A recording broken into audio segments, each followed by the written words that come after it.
everyone to the second episode of the Display Room, documenting COVID-19 through art. Today we are joined with a new guest panel from all the way from Shanghai. And I want to thank everyone for waking up so early. I know it's like 8 o'clock, 8 o'clock in the morning for you. And it's not too beneficial for you. It's beneficial for me because I'm stuck here in the States. But I want to welcome everyone to the show. So we're really glad to have you here. Episode, we're going to be looking at artwork that was created in response to the COVID-19 virus that has spread throughout the world. And I just want to go ahead and introduce our panel. We have Sissi Wu, who is all the way from Shanghai. She is an illustrator born and raised in Shanghai. She has her own photography studio. And I met her back in the Hyper Time gallery, right? Or exhibition, yeah. Say gallery, because it was an apartment, right? And it was a bunker. So it was like an old wartime bunker, and they just cleaned out the bottom. They turned it into an exhibition space with a lot of different artists. And she was there with one of her artwork that we're going to view today that was something similar to that. So I'm really excited to show Sissi's work. Neil Mattern, who is also based in Shanghai. He's come from Pennsylvania.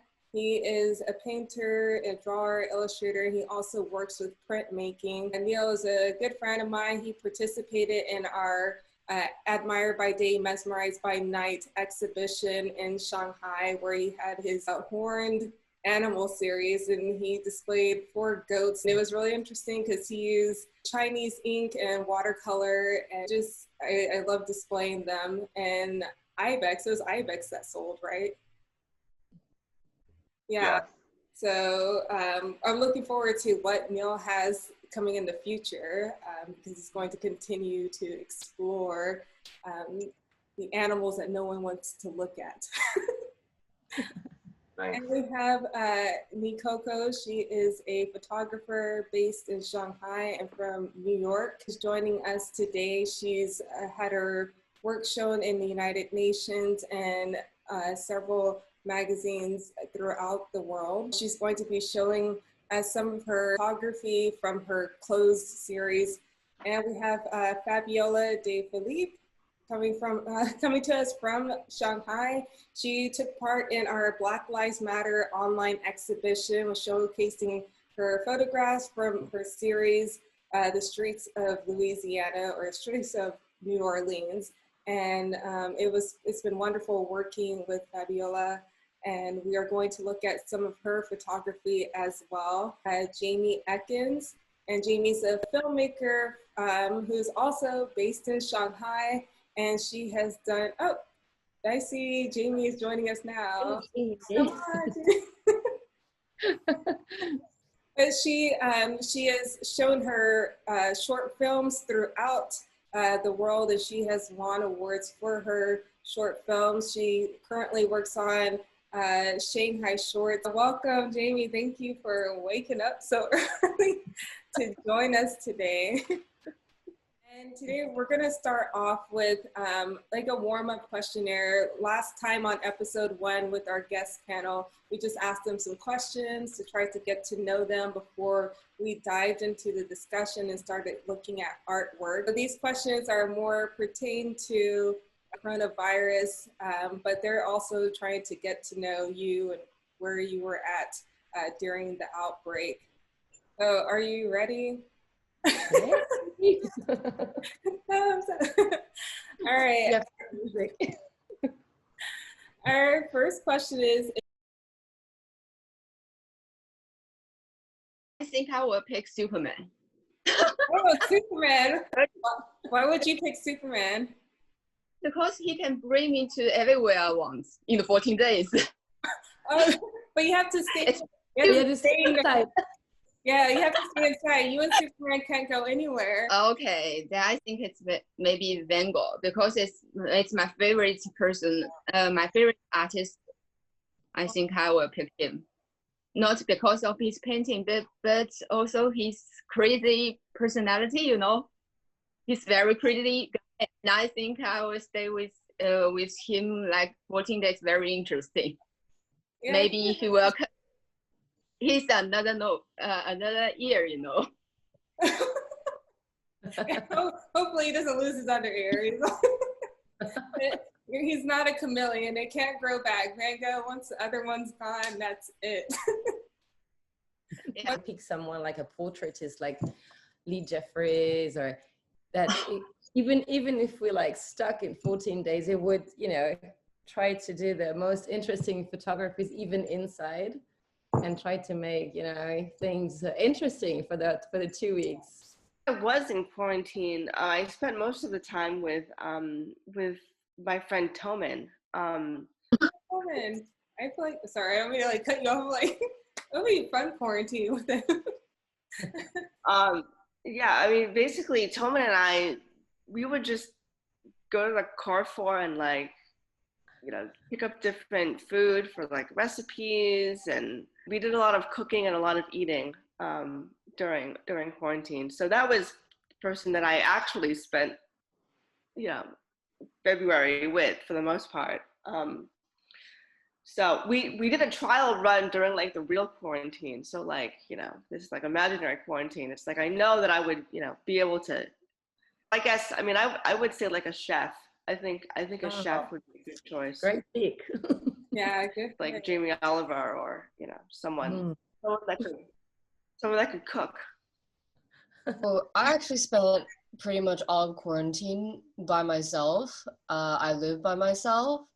And in that time, I had a lot of self-reflection on how grateful I was that I didn't live with roommates, especially based on my last living situation, where I had we had quite a lot of interpersonal issues in our shared apartment.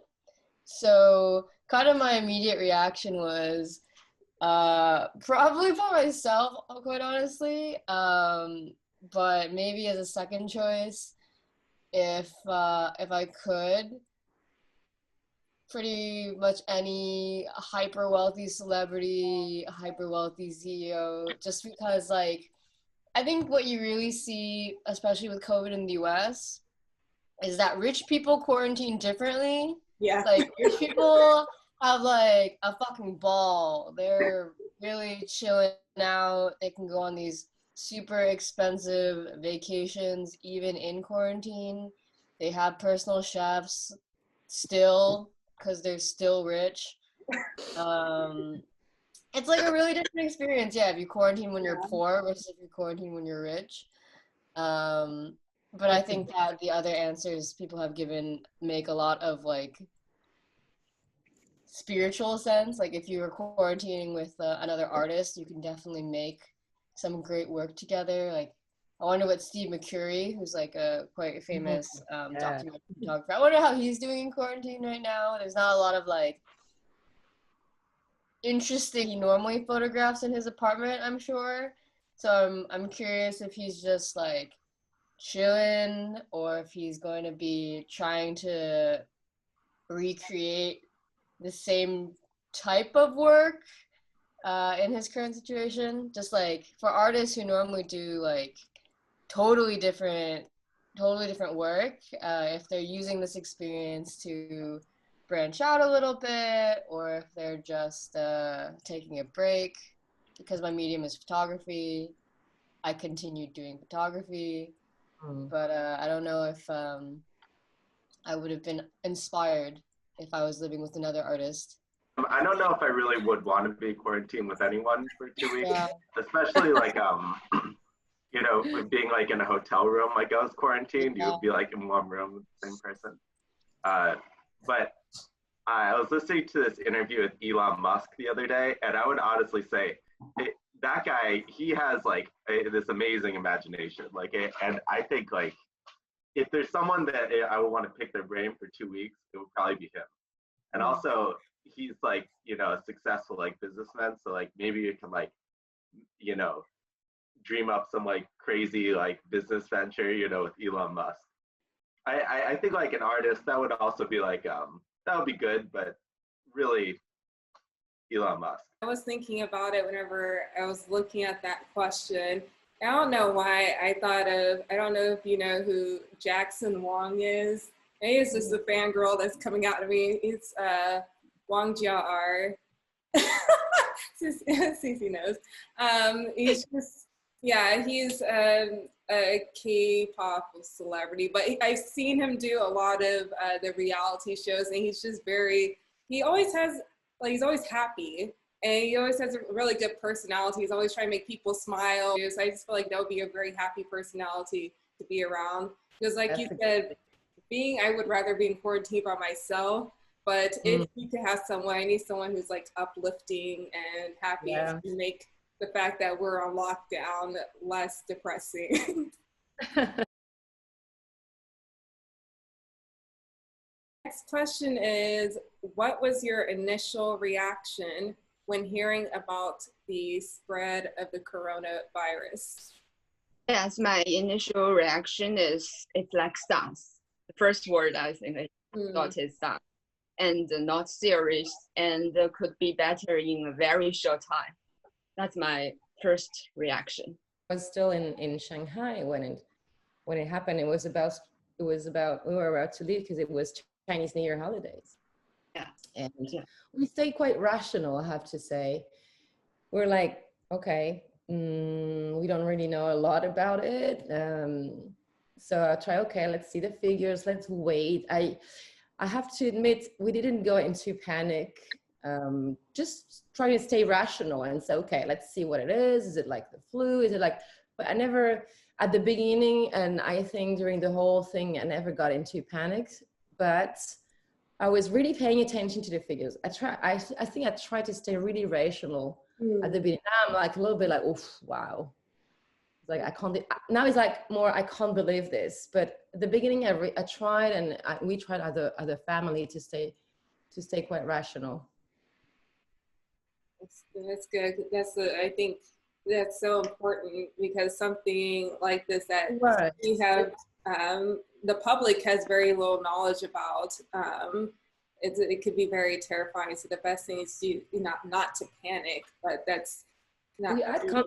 We were conscious about how serious it was, while the world would not care about it, as you know, at the beginning. But we were really conscious something was serious was happening, especially when you live in China. You don't know if everything is well told and stuff, but yeah, I think it was important for us, also for our daughter, to stay rational and to see, okay, let's see what's going on here. Yeah.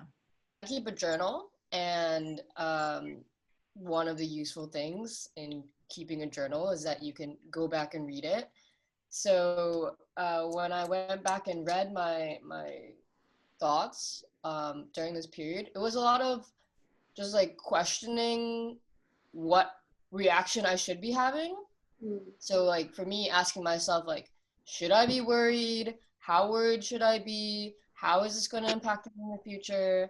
Because I was not planning on traveling through the Chinese New Year. And as things like continued to escalate, I had friends saying like, oh, why don't, if they're extending the national holiday for another week, why don't you come join us? And then when things like were getting progressively worse, then my family asked like, well, why don't you come home? And I think that's a situation that a lot of people, maybe especially foreigners in Shanghai, were in, where like there is the option of leaving, right? But it seemed really dramatic, and I think that was a tension I had, is not knowing what's an overreaction and what's an underreaction. So I took a lot of photos during this time period, and looking back, that attitude didn't really age well, and that's something that I also like admit, that for people who think, oh, what is the situation and what's happening, like I'm gonna go take some photos, I think made a bit more sense in my situation when nobody knew really like what exactly was happening. But for a lot of other especially younger artists who are kind of cavalier about this.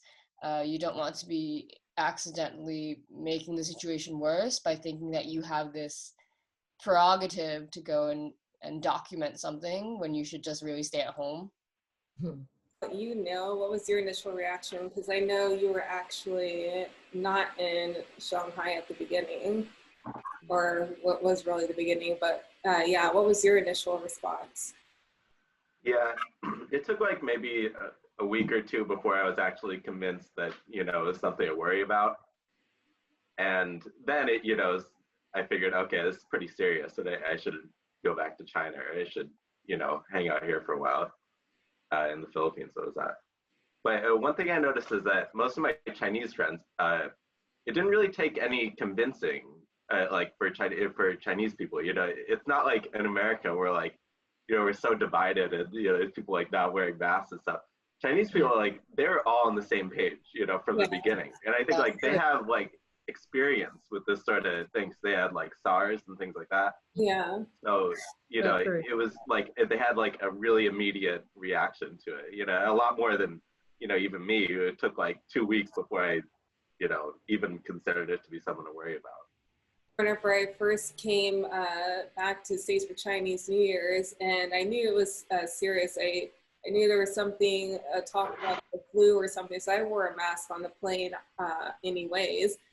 Made my way over here, and whenever things started building up over there and we started to learn more about what it was, I felt pretty safe over here until the first case hit my hometown, and then I was like, you know, well, I'm not going anywhere, and I'm wearing a mask, you know, and no one wanted to wear a mask, or they didn't, you know, they didn't get it. They didn't understand a mask because they've never had to have that experience of wearing a mask, whereas, you know, we wear them all the time, even if we go on the subway, just to protect ourselves from getting sick from other people. Just to comment on that, I really like the point you made that it didn't take a lot of convincing for Chinese people to buy into this versus like the complete counterpoint, which is the US, where people are still in denial.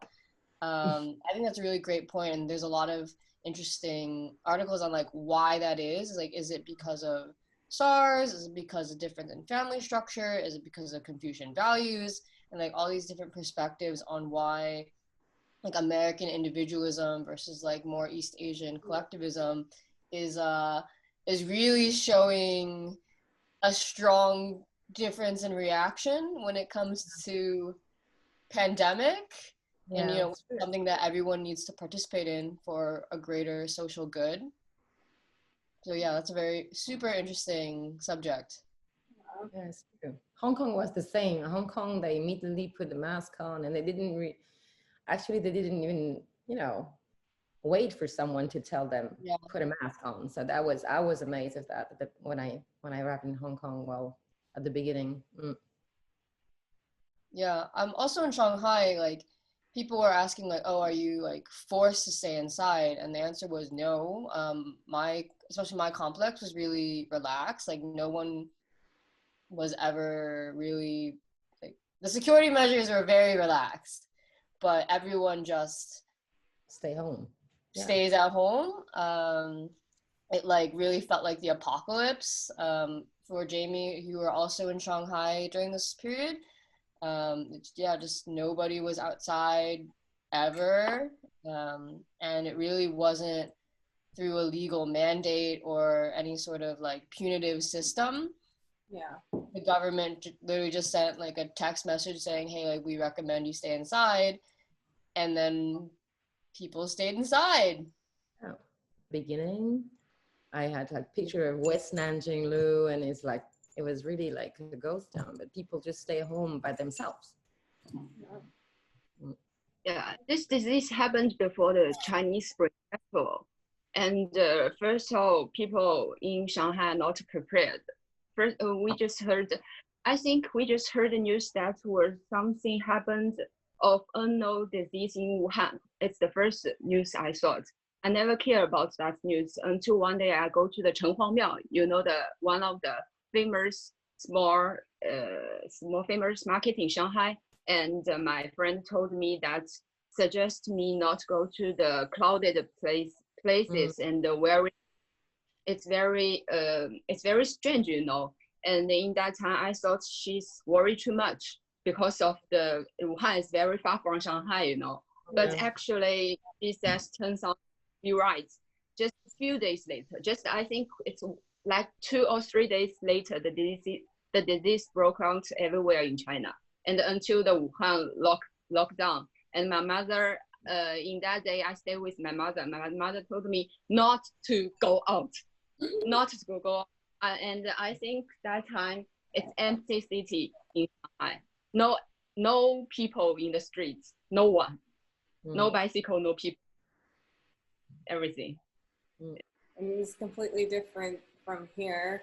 But now I want to kind of transition into the rest of the show, which will, you know, be showcasing artwork that was created in response to the coronavirus. So most of this artwork has come from our partners at MuseU&M. They did a Under the Rock exhibition, and they curated artwork that was made in response to the coronavirus. And I helped with the selection committee in picking out different artworks for their online and their offline exhibition.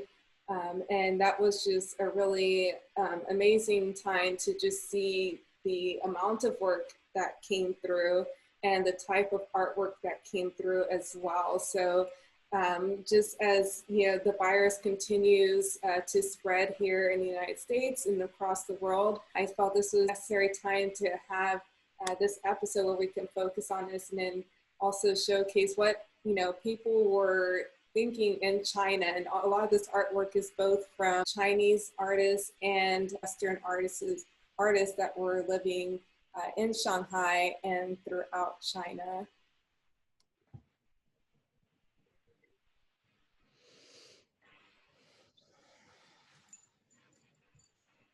So this installation was made by Yang Li, and this first one is the virus installation. And when he first sent this to us, there was actually several of these IV transfusions that were supposed to be set up along a wall, but due to the space and that we're showcasing multiple artists, they only set up one here. So I will show this one. This is the first one from Yang Li. And this is his second one. This is called Blood Buns. And you can see that these are steam buns that have been set up on the table. And for those who have never lived in China or have never had steam buns before, steam buns are actually, it's a breakfast food. It's a breakfast item in China. You can just go to the Family Mart, which is a convenience store, pick you up a steam bun and eat it and, you know, go about your day. Or you can go to a IE that's making steam buns on the street and pick them up. So it's really interesting that to see this, because he's taken these steam buns and has used it to give a warning symbol about the virus. And he said that these buns are filled with blood and the transfusion bags are filled with blood, as you see. They're filled with blood, and the blood is supposed to symbolize a warning of what is to come. So I wanted to get your opinions behind the symbolism and his use of this everyday breakfast food to speak about the death and the spread of the coronavirus. And what do you think people can learn from this installation?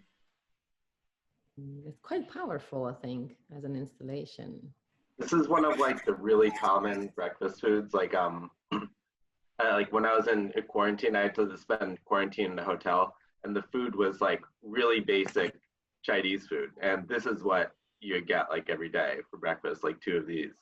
So I think it's just like one of those like staple Chinese foods. Like anytime, like if there was like some emergency, like this is what they would be giving out to everybody for food. So it's kind of like, you know, the Red Cross, like an emergency sort of thing.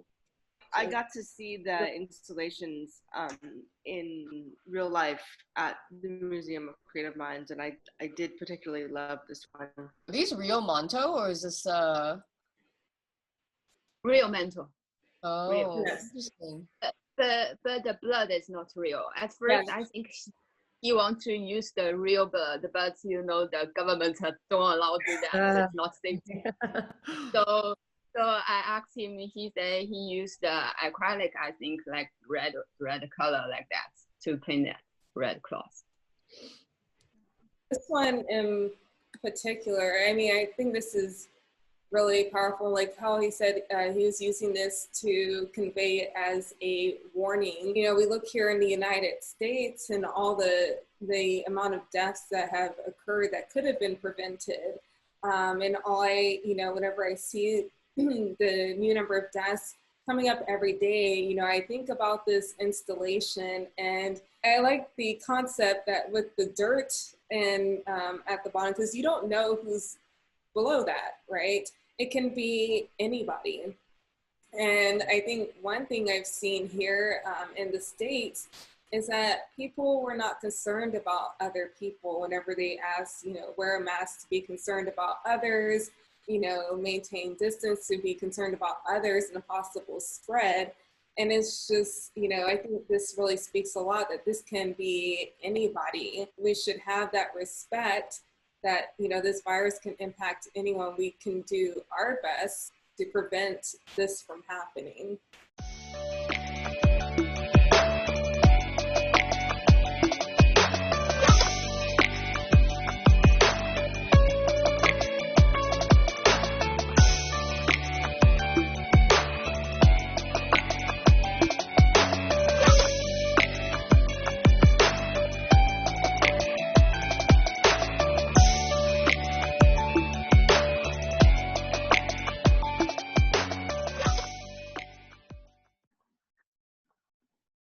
Okay, so yeah, you know, the painting in the middle of it is called Veras. It's my first painting in the shutdown time, and in that period, I feeling stronger, helpless, and fierce because of the unknown disease. You know, now it's COVID, but you know, Wuhan in China was locked down in that time, and many people died every minute and every day. The whole country was in chaos.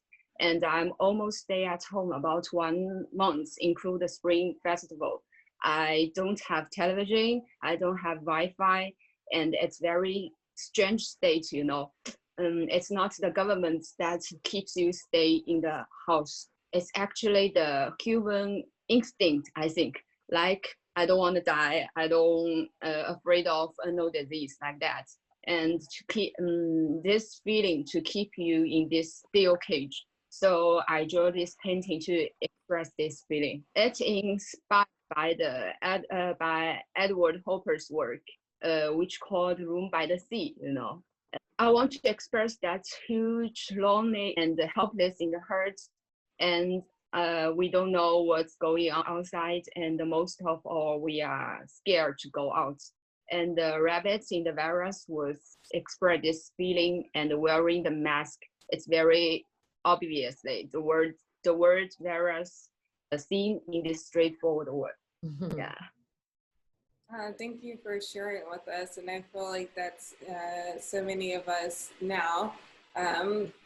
In some sense, because I know in Shanghai everyone is out of lockdown, and you know they're back to normal already. But here in the States, it's we're not forced into lockdown, so we have some people who are still, you know, kind of like the rabbit that's looking out, while others are, you know, going about their day as if there's no dangers ahead. So thank you for sharing. All right, so this first piece is by Tan. She was an artist living in, or she is an artist living in Wuhan. And during Wuhan, from about January 23rd to February 21st, she took a picture in front of a window every day during her quarantine.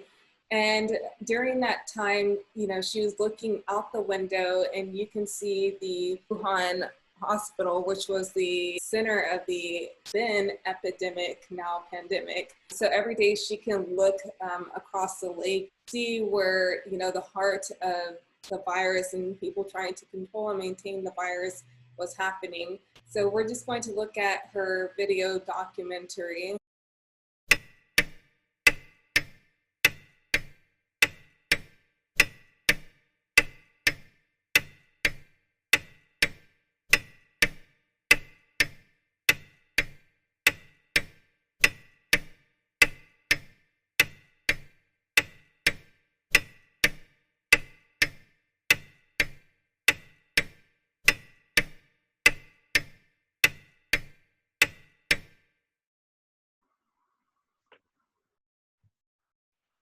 Okay, so this next piece was created by Sun Yi Yang, and this piece is called Pain Isolation. So they created this sculpture saying the current society is a good example of triggering people's self-stress regulation. This epidemic situation is a point of pain. I want to believe that we can generate new anti-epidemic capabilities to this particular pain sensation. She designed a pair of pain isolation characters that will help people to think about their ego and their ego's effects on society. This next piece is made by Chen Xiaofeng. This piece is called We Can't See Each Other. Due to the coronavirus, we were always together, but now we are separated. People are no longer as comfortable as they once were. They casually socialize, but now masks and goggles bring layers of isolation. Everyone hides their faces as they walk. Waiting for spring, Zhang Jiang created this piece during isolation. And she said, spring is coming. When the flowers are in full bloom, let's leave the room and smell the flowers again. And she was looking for the end of the period of isolation. So these several pieces were showing different emotional depictions of isolation during the outbreak. Which artwork did you relate to during your period of isolation and quarantine that you saw from these previous pieces? Sure, I can start. I really liked the sculpture piece. I remember seeing it in like the WeChat post that originally went out for this theme.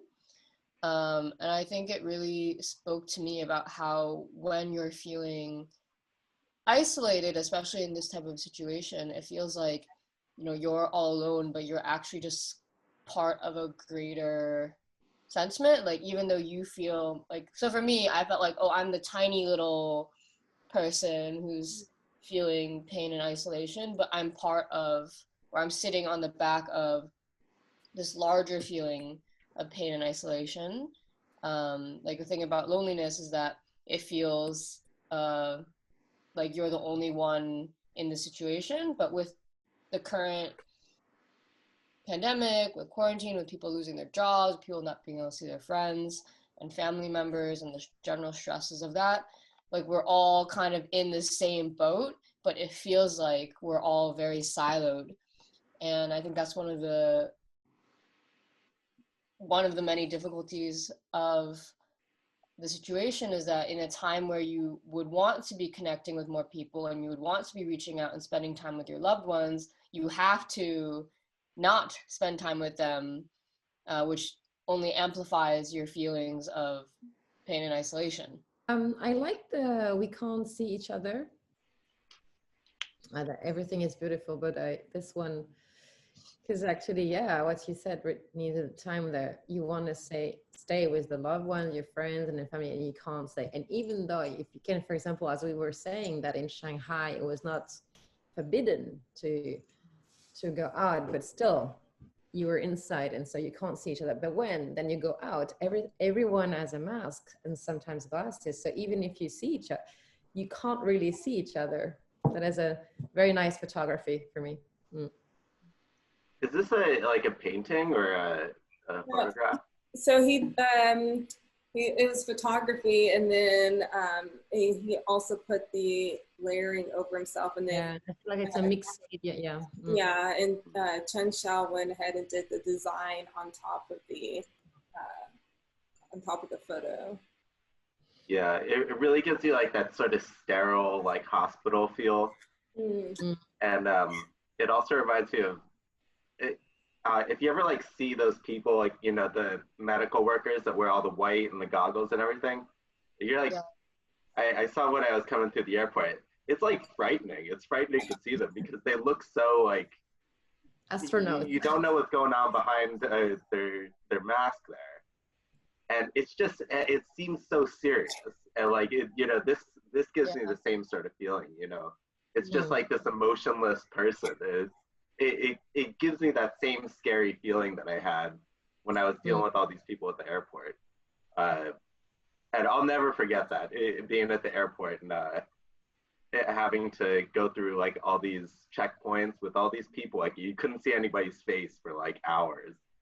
And that was really something. And this piece kind of reminds me of, it really gives me that type of feeling. Sure. I also had the same experience going through.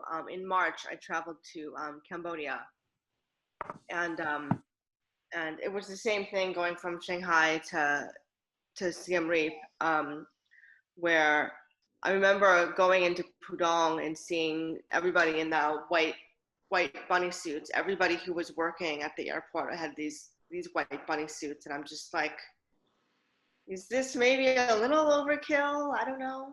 Now with this virus. Yeah, that is true.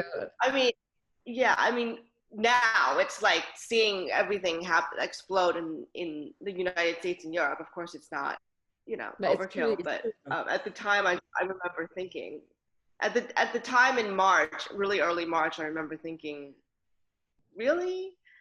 But this piece really, it reminds me a lot. When I see it, I think of my sister, who's a doctor in Michigan. She's definitely on the front lines and working in the ER. And I think Michigan's curve has been flattened sufficiently. I think that their governor did a lot to flatten their curve. So, but yeah, there was a really scary time in April and May where I was really, really worried about her.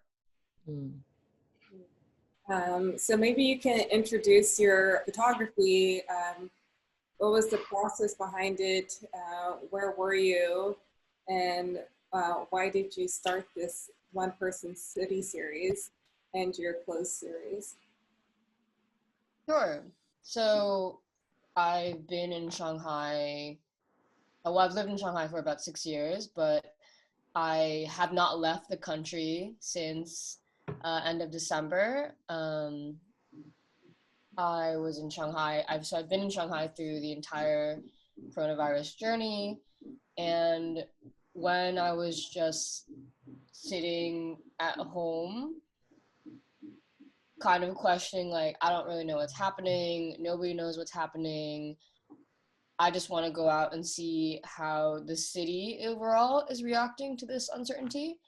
And so I just would bike around, get on the metro, go to all these places that I expected to see like a lot of people. And of course, like as someone who lives here, the first place I thought of was like, oh, I'm going to go to People Square metro station.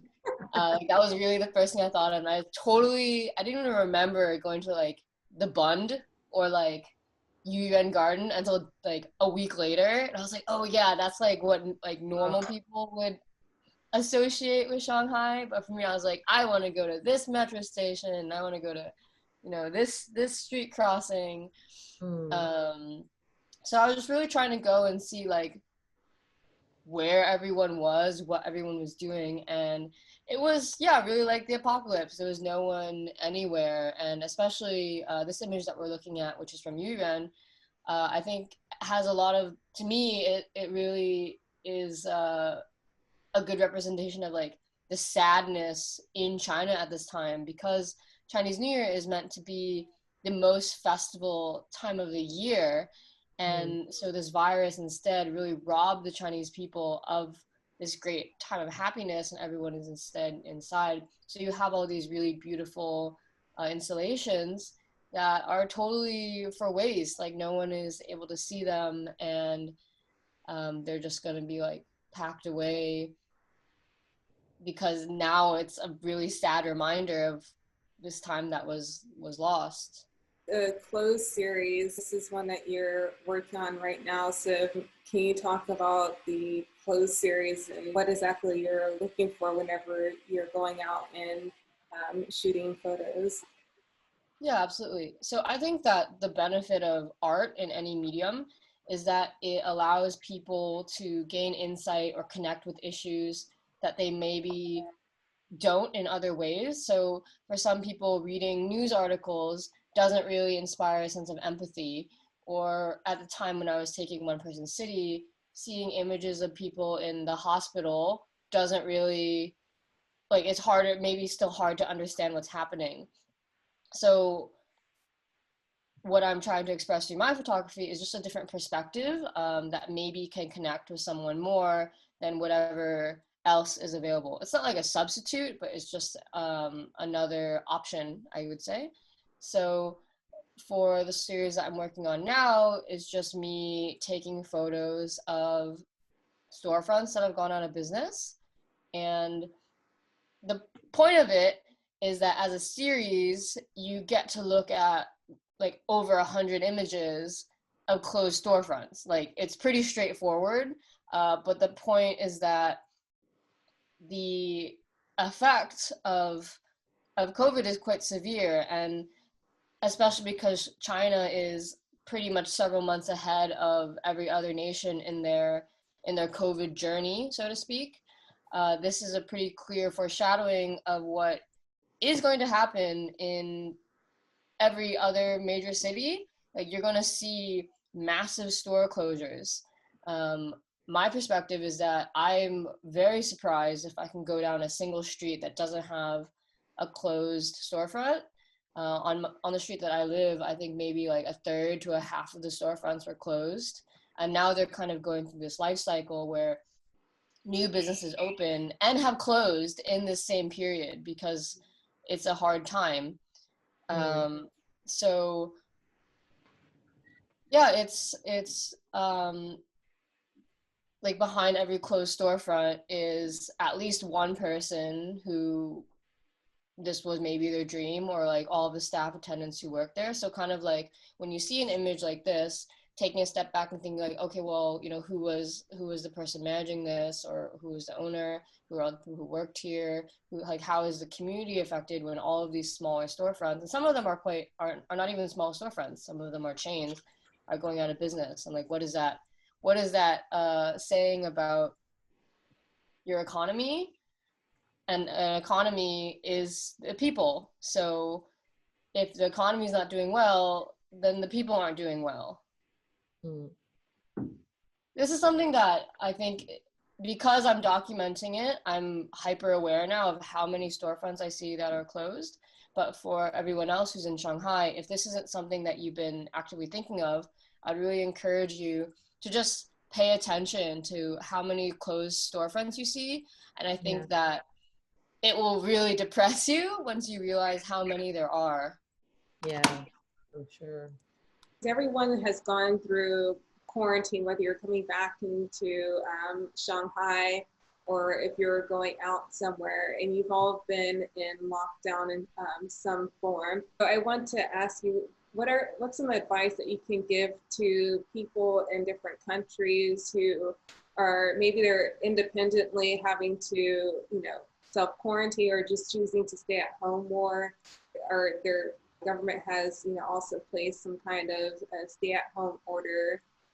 From your experience, what advice can you give them to make the best of the situation? For me, Wi-Fi was like a godsend. Just make sure that you have decent internet. That's a good piece of advice. Quarantine is a breeze.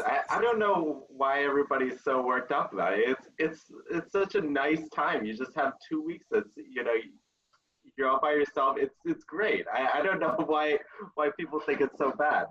I mean, I guess it was like a little bit different. I was in like the government, so I like couldn't leave. You know, I think like if I left, I'll like get arrested or something. But you know, if people get locked up in like prisons for like 20 years, I mean, imagine that. Like, you know, imagine how bad it could be. Being in your home for 2 weeks or whatever is no big deal. It's great. I mean, that's just how I would put it to them. You know, that's what I told my family, like when they got put in quarantine.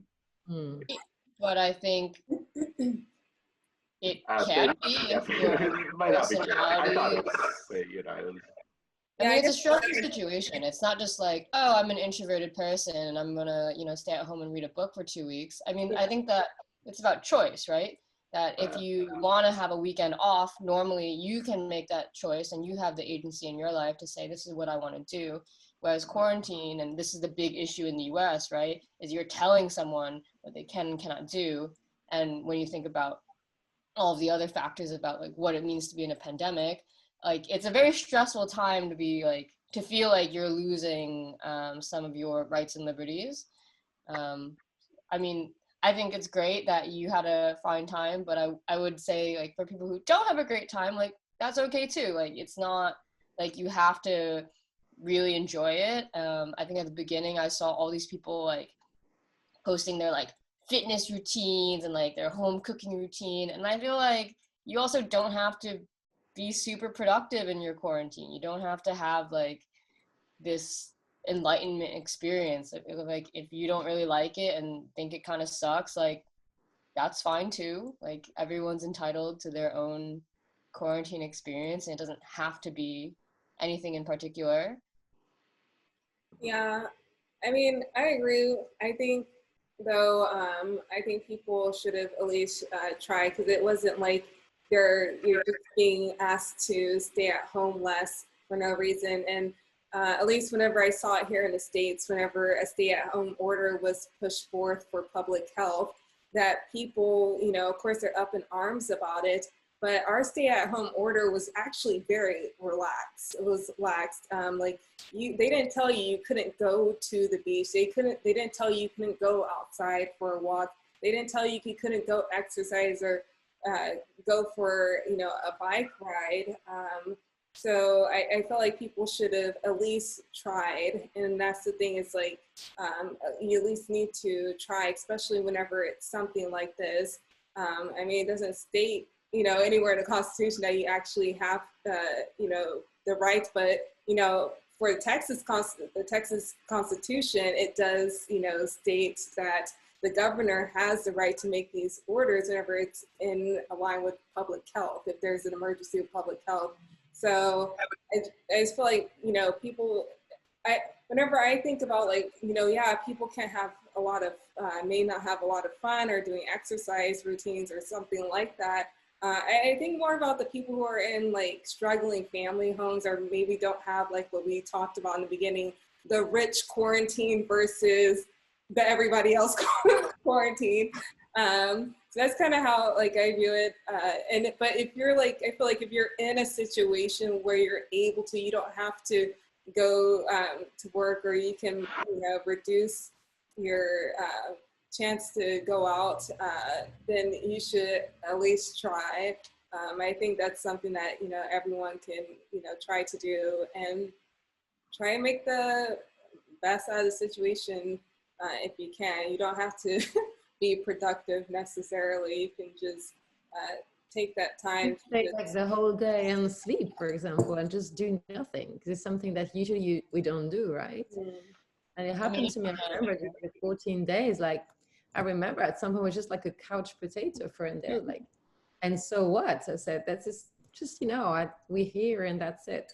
For me, it was nice to be connected, you know, with social media, to be connected to some other people while at home.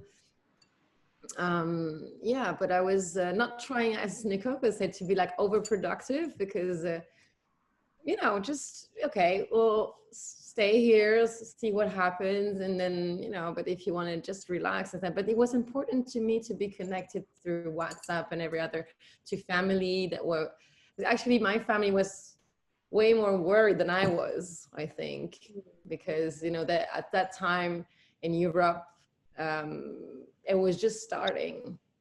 So they had the whole thing later. So, but no, it was okay. It was okay, really. I think we can all get through it. I mean, y'all already went through it. Me, I'm just here in Texas. Who knows what's going to happen next? I can't really tell y'all. I mean, I think it's totally possible that we're going to have another quarantine period, another lockdown period based on like what's happening in Hong Kong.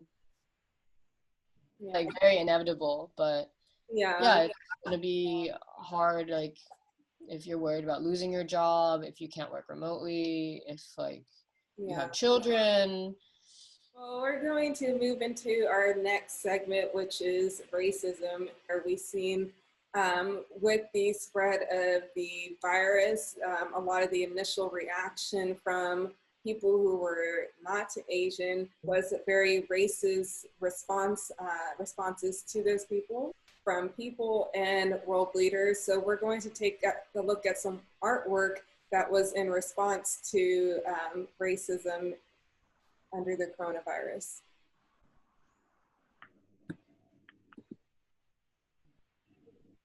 This first piece was made by Deem.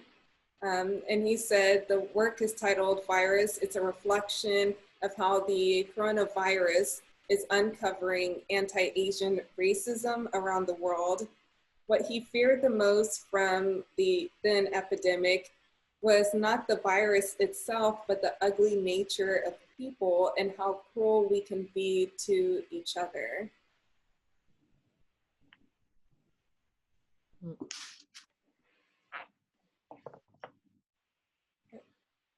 Joe Hoy created this piece called Anti-Epidemic. The coronavirus is like a domino effect.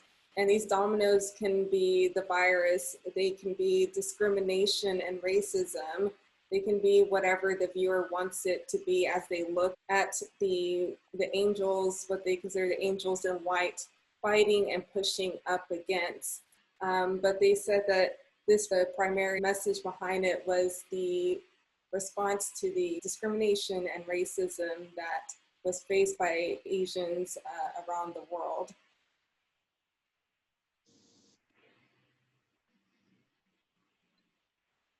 This piece is created by Sun Jun. Discrimination is the real virus. The poster design combines eyeballs with the coronavirus disease, implying that discrimination is the real virus. In the design, the subject is repeated to form an enhanced impression supplemented by eye-catching red, which gives a full visual impact. The present is a difficult time for the global pandemic. Let us respect the facts, that overcome the fears, unite together, and help each other by rejecting discrimination.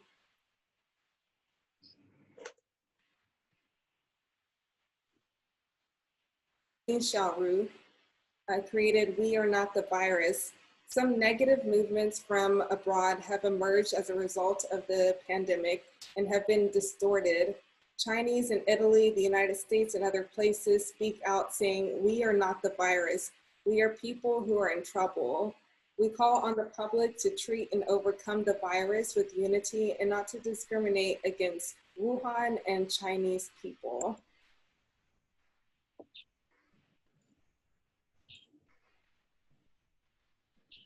For ordinary people, it is safe to seal their mouths, lock their legs, not go out, or to spread rumors. The virus has infected people who now need care, need to end the discrimination, and the world needs to open their hearts and pass on love.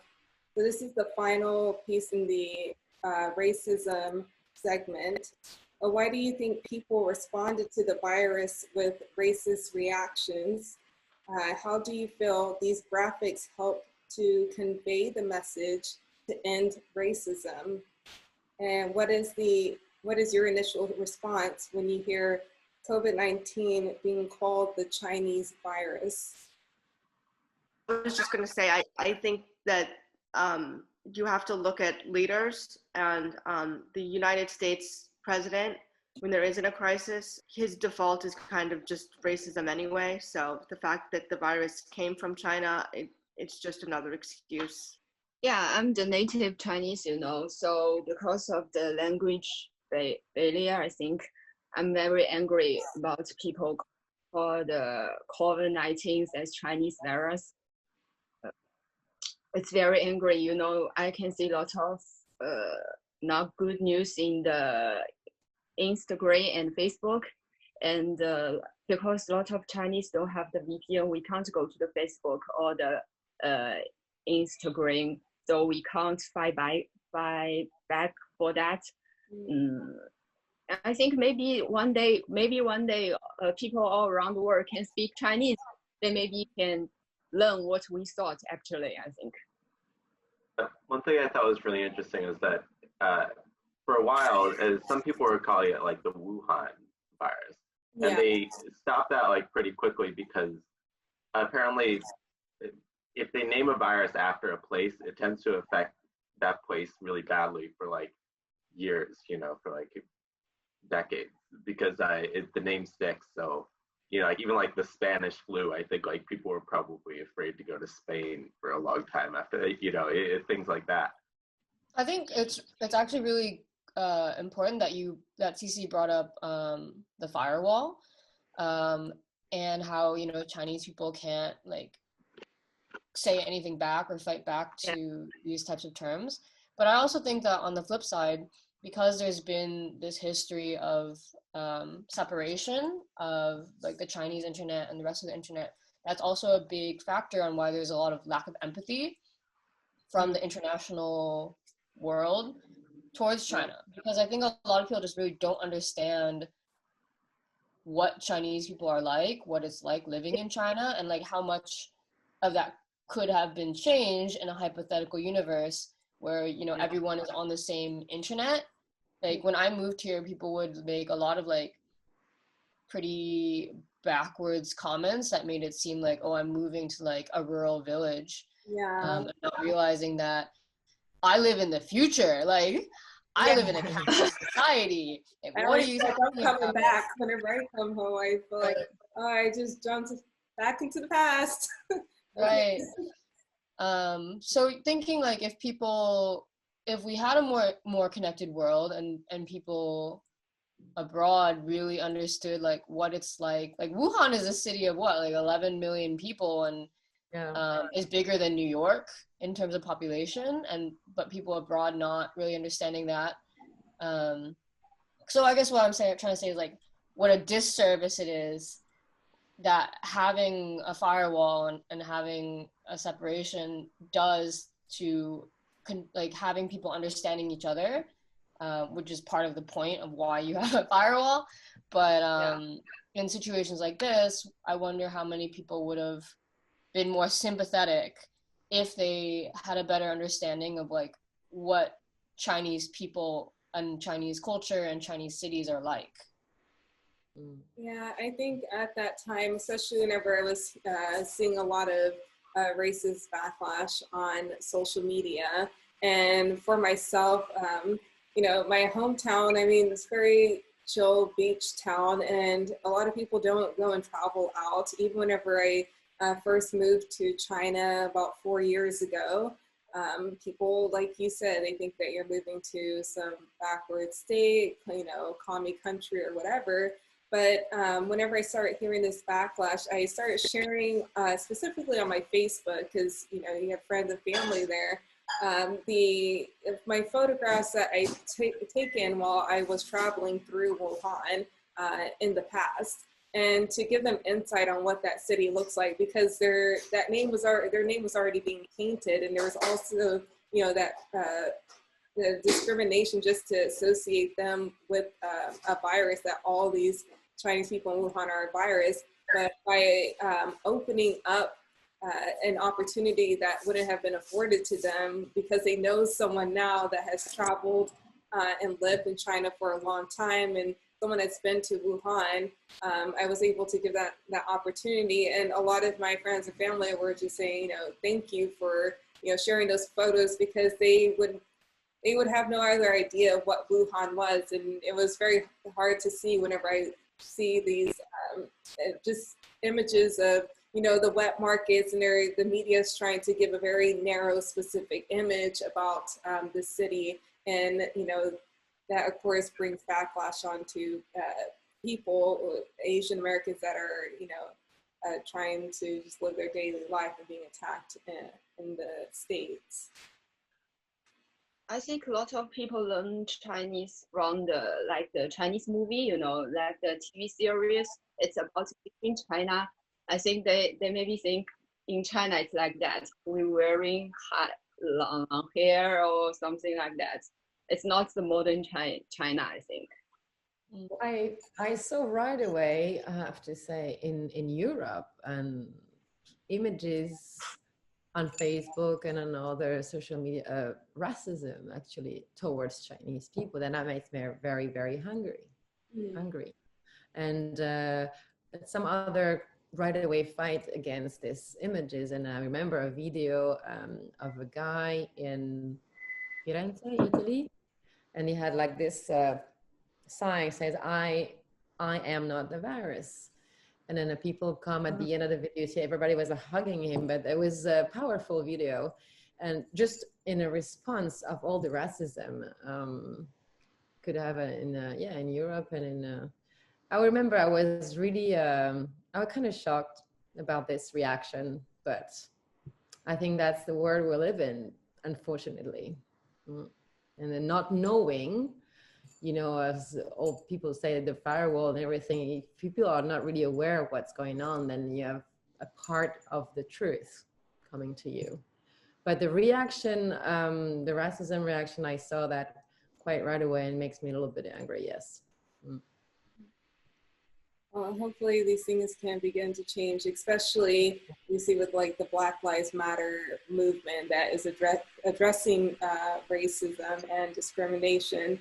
And so hopefully that will have an effect also on how people, react with the virus. But we also, like Jamie said, we need leaders who are not, trying to associate this with a group of people and actually call the virus for what it is. Jumping into the next segment, looking at artwork that's showcasing how in China people acted as a community in response to the coronavirus. So this first one was made by a Bangladeshi artist who is based in Wuhan. And you can see in the middle of this heart, he's written the word Wuhan, and he has the angels in white surrounding him. And he said that, these angels, these doctors and nurses are coming together to protect Wuhan and to uplift Wuhan. And we can only do this together as a community.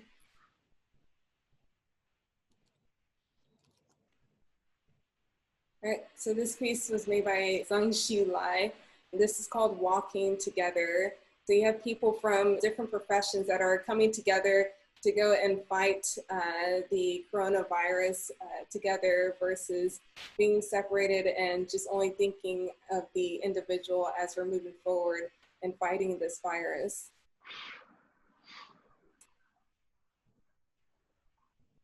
And this one was called Standing in the Eye of the Storm. And this is a tribute to Wuhan and to all the doctors and everyone who is fighting against the coronavirus in Wuhan.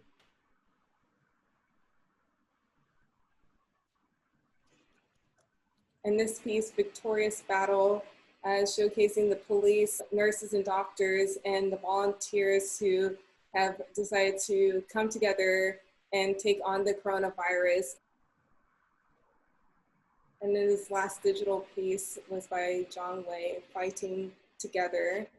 And this work uses 3D Red Cross shape to form a grid-like space that is trying to contain the virus, and said that we only can contain the virus whenever we fight together rather than fighting against each other. When you view the pieces, what kind of message do you think they're trying to send out about the community? In what ways does working as a community help to fight against the virus? And what are the differences you've seen between Western and Eastern communities responding to the coronavirus? Community has helped a lot of to keep the spirit up, I think, most of all, you know, whether it's like to help like physically, like, you know, people from hospital and stuff, but even friends together. And it helps at first, my feeling was to kind of being together in this, that we were not alone in this, was my first sensation. It was important to feel like we were all together in this, and we are still. Yeah, I think every community in Shanghai, they said like volunteer, you know, they stand in like a guard to test the temperature for the people live in the community, and we send a lot of doctors and nurses to the Wuhan and to help them to cure people. Can I speak in Chinese? Maybe you can. I can try. Go ahead. 就是其实我们上海是派了最多的医疗人员去武汉的，这是让我非常感动的一件事情。I'm very moved about it. We send a lot of 就是，yeah， 然后全国各地的医疗队就源源不断的赶到武汉去，就是为了帮助这个城市尽早的解封。这件事情我真的是非常的感动。包括08年汶川地震的时候。其实中国人还是很团结的，就是而且我们就是属于那种不是像新闻报道上面说的那样，就是说是强制的或者怎么样，我们真的是发自内心的。包括我有一个朋友，他就是在那个医院里做的，他真的是第一批就报名去。Because I will probably forget all of it. So you said that they sent people over to Wuhan to help with doctors, just different volunteers, and a lot of young people who also went to Wuhan to help volunteer and fight the virus. And you're saying you have one friend who also went there as well. Yeah. 然后就是我们这里的社区，就是 community 对我们来说就是一个社区嘛。我们一个社区的人基本上虽然大家都不认识彼此，但是都很团结。就比如说哪一家哪一户有问题了，他们都会上门去帮助。这我觉得这个是中国可能这个社区对于外国来说可能比较特殊的地方，就是都像一个家庭一样。So maybe I got this right. So you're saying like the people they went and volunteer, like the sense in China is just like you just go and volunteer, you go and help. You're not really asking why. You're just doing that, you know, sense of community is just to go and do it on behalf of others. But maybe that sense is not with Western communities. So you don't need, they don't need to really like tell you like come over here and do this. It's just like I want to go, I want to fight, I want to help. Yeah. Cool. Very very good. I could catch just half of it. Thank you.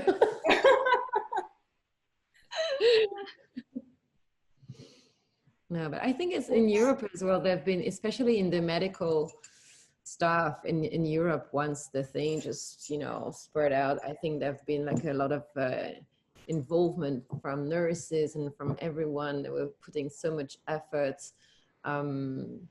But it's true that Chinese people, they just don't, you know, just don't wait for other people to ask. They just go and do it. We have to do this. And I was amazed. Neil before was telling about the pudong, you know, the impact that we had, when we arrived in Pudong as well, Jaime, all these people, you know, it was, and to me, that was of course a powerful image, but I wanted to say about that it was amazing to see the numbers of volunteers.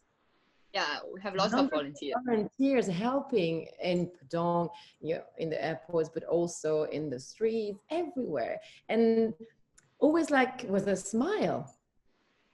You know, like we have to do it, okay, temperature things, but, and everybody was cooperative, you know what I mean? As no one was complaining, and the number of volunteers has amazed me when I came back from Hong Kong to Shanghai.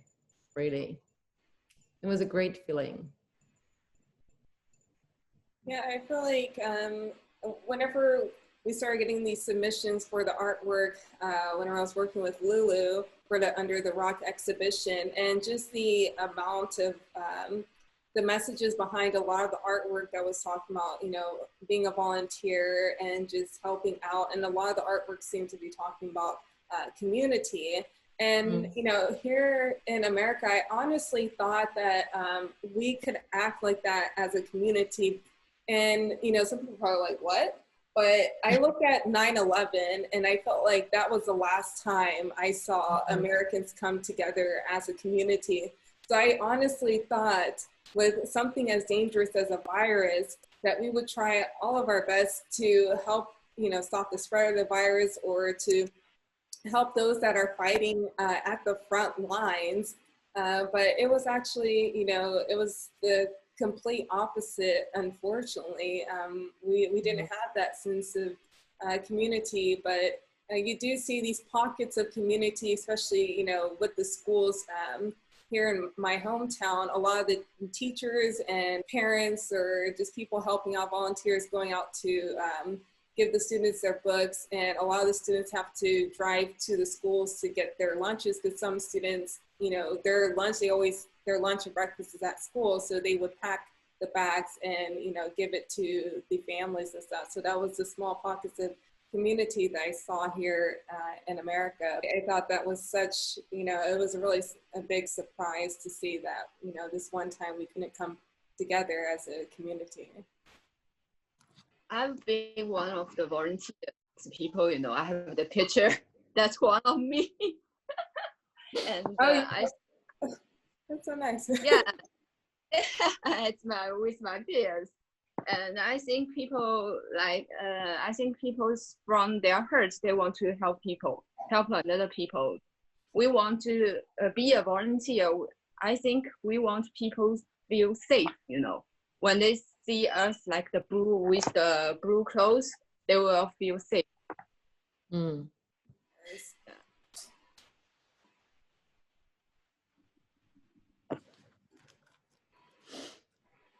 This piece is called On the Way. The work is an image of an old man wearing a mask knitted with irregular winding of copper, showing complex thoughts, the dialectical and unified relationship between men and nature, and the need to protect oneself from the coronavirus.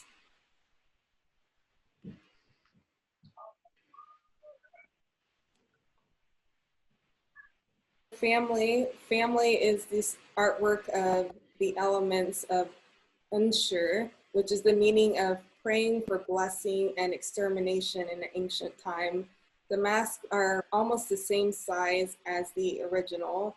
The body is very abstract and processed into several squares. The mentality may be that a large family can face the epidemic. Everyone's mentality in the face of a catastrophe is also extremely contradictory, but everyone is strong. This work should allow people to always remember the painful lessons of the pandemic and remember that people and nature should live in harmony.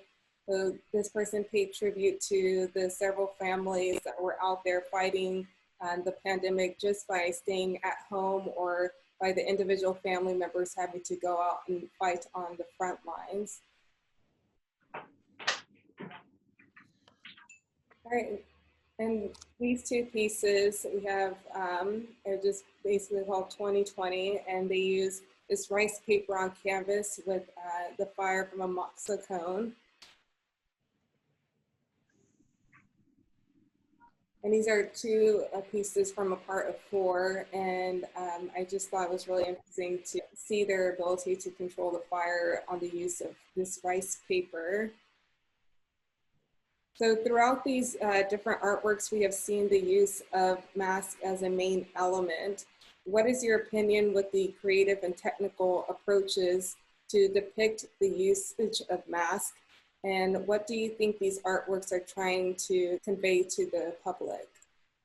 The importance of protecting people, ourselves and others. And especially in Asia, masks is something that is not that uncommon. Since I I've been living in Asia for 7 years now, and people when they're sick, for example, just for like a simple flu or something, they put the mask on, which is something. So they didn't hesitate to, as soon as the epidemic arrived, to put the mask on. And it's very nice, powerful. I think those pieces of art, as we know that in the rest of the world, it has been such a problem, to wear a mask. So yeah, I think it's very nice. Those are very nice works. The meaning behind is powerful. Yeah, I like how it kind of like leaves a smoke residue as well, and sort of like gives like a smoky look to it. It also kind of looks like, when I saw it before I read the description, it kind of looks like a petri dish. Like there's something growing on it. That was what it looked like to me. This is I quite enjoyed these several pieces, especially the first copper wire one that person created during quarantine.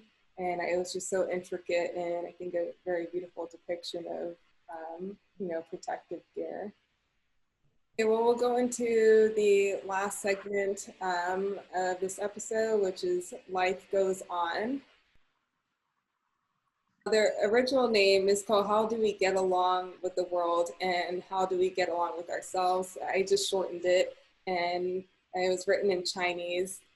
So this one was showcased at the Under the Rock exhibition, and I'm sure Sissi and Jaime can give us their own personal insight after seeing this. And I believe Sissi is the one that sent me this video. I think a few months back, but let's go ahead and take a look.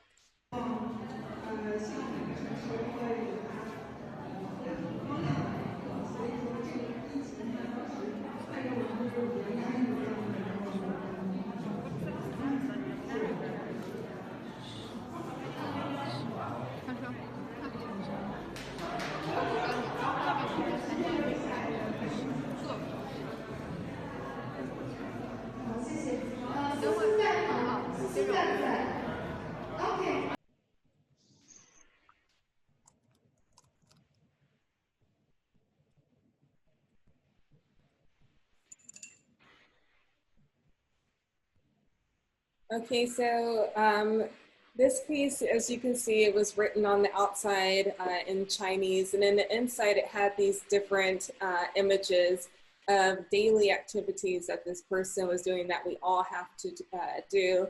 So the message behind this was, despite, the virus being present, it's kind of here to stay until there's a vaccine for all of us. So we still have to continue on with our daily lives, and how can we best do that? So these are just a few images that were inside of that installation, where they showed you have to disinfect, protect yourselves by wearing a glove, make sure you use a tissue to cover your nose, but they also showed different images of the daily activities they have to do just to survive, such as cooking, peeling the garlic, brushing your teeth. So these are just these different activities to encourage people. Like, we still have to move forward with our lives, even though this virus is present. And then before we jump into Fabiola's photography, I want to ask you, most of you are now living post COVID-19 in a place where the virus is well maintained, unlike the rest of the world. So how does this artwork encourage people to fight against the virus and look towards hope? And how can we try our best to still enjoy life in the midst of a pandemic? I think we just see the bright side of the COVID. That is because of the COVID virus, the streets are empty and it's very real for Shanghai. We just enjoy that and keep your life go on like normal, just like that. And 珍惜你的家人 in Chinese is 珍惜你的家人，珍惜身边所有的人，然后 try 就尽量用自己能够做的事情，比如说画画、画制的图，来让人们感到希望 hopeful. It was like care about your family, care about everyone, do what you like can do, like if you can paint, do that. Right? Did I get like the basics of it? Yeah. Thank you. Great. I also Chinese there. I remember in April when the virus was really bad in New York, where I lived for over 10 years. And then I also remember hearing about all the shortages of PPE in the US. And there was a company that was just a couple stops away from me on the one train from where I was staying in my apartment. And I remember making a couple trips there to buy masks for friends of mine. And then I sent home a bunch. I sent home like 40 to my sister just to make sure that she had N95 masks, because I would hear horror stories about hospitals not having them. And then other friends of mine around the New York and New Jersey area had family who were nurses that also needed them. So yeah, I made a couple of trips there and sent some shipments back to the US. And I just remember being in April and May when the epidemic was really, really bad, and feeling helpless, like I couldn't do anything. And so that was just one small thing that it felt really, really good to be able to do that for friends of mine, who I knew were in the midst of what we were experiencing earlier in the winter. So looking at the picture that's on the screen right now of, the process someone is going through to try to stay healthy and clean, I think one of the biggest benefits from a situation like this is the push for better public health. I don't remember when it was, maybe in March or April, you would see these giant banners, like, the Chinese style banners are just big and red and with like slogans like, do your duty, wash your hands, like the health of the nation is like #1 priority. And just like miraculously overnight, almost every bathroom has soap in it. It's something that, yeah, like my company, as an example, we have a shared workspace and like didn't have soap before. Yeah. Now we have soap all the time. And for, the first several months, first time ever seeing people just religiously using soap and washing their hands. And that's a good thing. Like, it's a really good thing. And you hope that that's a trend that can go on. I think people are already quite relaxed about that in Shanghai, which is not a good thing when you think of how the relationship with COVID is going to be for maybe the next year or 2 years or maybe 5 to 10 years. But yeah, hopefully this will have some long-term benefits in the way people maintain their regular hygiene. Yeah. Yeah, I agree. I feel like this has really made people actually think about their hygiene. And some people are just like, I know how to wash my hands. Why are you telling me to wash my hands? Well, you need to really wash your hands, not just throw some soap and water. You really have to, it really has made people, you know, step back and actually view their lives and actually how they carry themselves. So I think maybe this is also better for society to work and improve itself.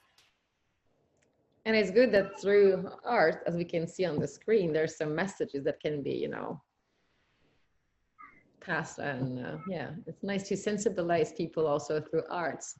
Yeah. Yeah, thanks, Brittany. Actually, yes, I was, we were coming back from Europe because we had a short trip. To go to Europe, we actually flew from Shanghai to Hong Kong, so we could do like Hong Kong, Europe, and back and forth.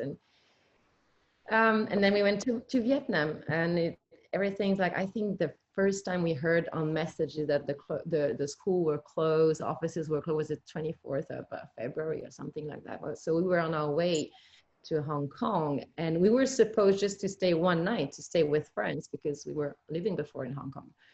And the one night, I went 3 nights and a week, and at the end, instead of 3 days, we stayed 3 weeks in Hong Kong. So while, you know, all the rest of the world was a bit careless, a bit like, you know, everything is happening in Asia, in China, we don't really care. In Hong Kong, right away, as I was saying before, people started wearing masks, and by themselves, they start social distance by themselves. You know, no one actually said to them, because it was not a real lockdown. You know what I mean? It was not a real lockdown. At some point, it happened in Europe, in the US, but they were doing by themselves.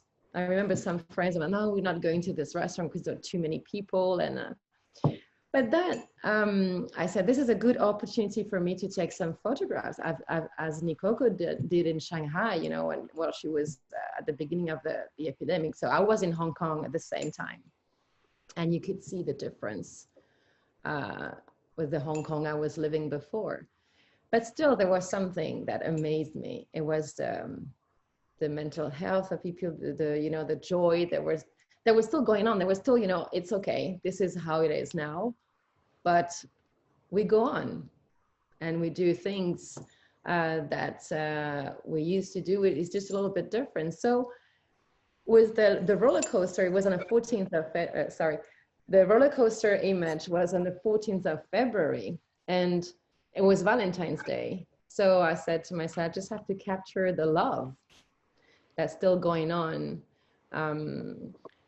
So I had a couple of shots there, and to me, I just saw smiling eyes. Despite all the situation, I just could see love all around the places. And that little boy, I was on a trip, because, you know, in Hong Kong, there's a lot of nature. I was on a trip to an island, Tung Lung Chau, up to Clearwater Bay. And it was 8th of February. And I remember everyone was wearing a mask, everyone. And we were going to some place like with nature. But because we were on the boat, everyone, no exception, wear a mask, and a lot of kids as well. And they still were playing, and that little boy in particular was playing with me, with my camera, and I just said, I have to press the shutter. And because he did that, it just, to me, directly give me the message, a message of hope. And at that time, we did not have a lot of information. We didn't know it was going to become a pandemic. But to me, that image was powerful, because it just said to everyone, everything is gonna be all right. So. Thank you for sharing this. I wanted this to be the last piece to kind of close up everything. That even though, despite us living with the presence of the coronavirus, and it's kind of turned everyone's world upside down, whether they liked it or not, everything is going to be all right as long as we can, you know, stick through it together and try to do our part to try to mitigate the spread and contribute to, helping everyone move forward into a brighter future. Taking action by stopping the spread. CDC does advise everyone to wear a mask, stay home if you're sick, disinfect, as we saw with the installation we had earlier. Do not touch your eyes, nose, and mouth. Cover your cough and sneeze, and practice social distancing and try to stay at home as much as you can. So our next episode is episode 3, Cultural Appropriation versus Appreciation in Art. That will be on July 31st. We'll be joined with Annette Golden and along with more artists that will be announced at a later date. And in Shanghai right now, on Sunday, July 19th at Bao Gallery, our partners at Bao Gallery, they will hold My Rainbow Shanghai exhibition with the young artist Jessica Yin. And this will be her 3rd exhibition. So if you want to go and visit it, it will be out in Qingpu District. This is the address here, and you can go and check it out. The opening reception will be from 2 to 4 o'clock p.m. And we are also proud supporters of votefromabroad.org, which is a nonpartisan website used to register and help U.S. citizens request their absentee ballot. And people need to take in mind that right now with the coronavirus, mailing has been shifted around. So you need to make sure you check with the mailing services within your country and try to get your ballot back to the United States as early as possible. You can follow Beyond Fine Arts at all of our social media. So I just want to thank all of our artists for waking up super early in the morning and joining us. I think my dog is about done with me this week because she's crying. She's like, get off the computer already, woman. Yeah, but I want to say thank you to all of you. Can we see the dog? Huh? Can we see the dog? She's she's over there. Mary Jane. Look, okay, I don't know how to turn the computer there. Yeah, she's just there.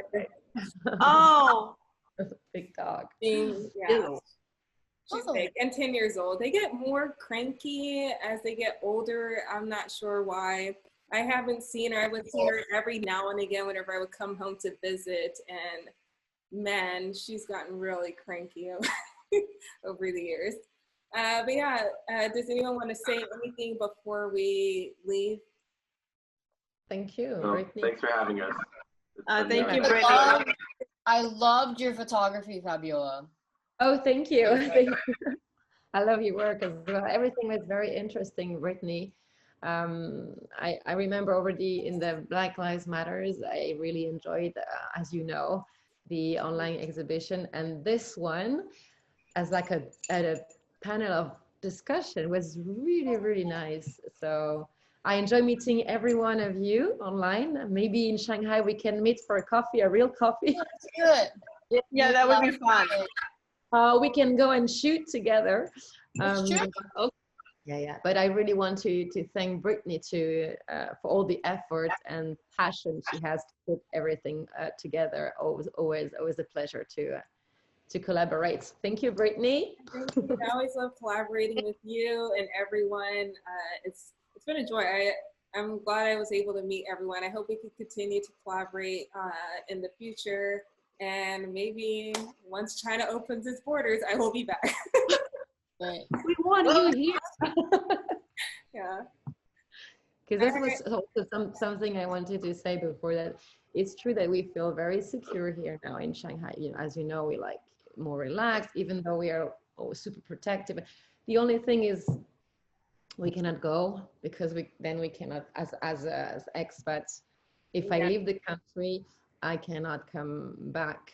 So it's okay to spend the summer here because I'm really happy about it. It's just, I'm just hoping that everything is going to be all right in Europe, and I have not, I don't have to go to Europe because then I cannot go back home in China.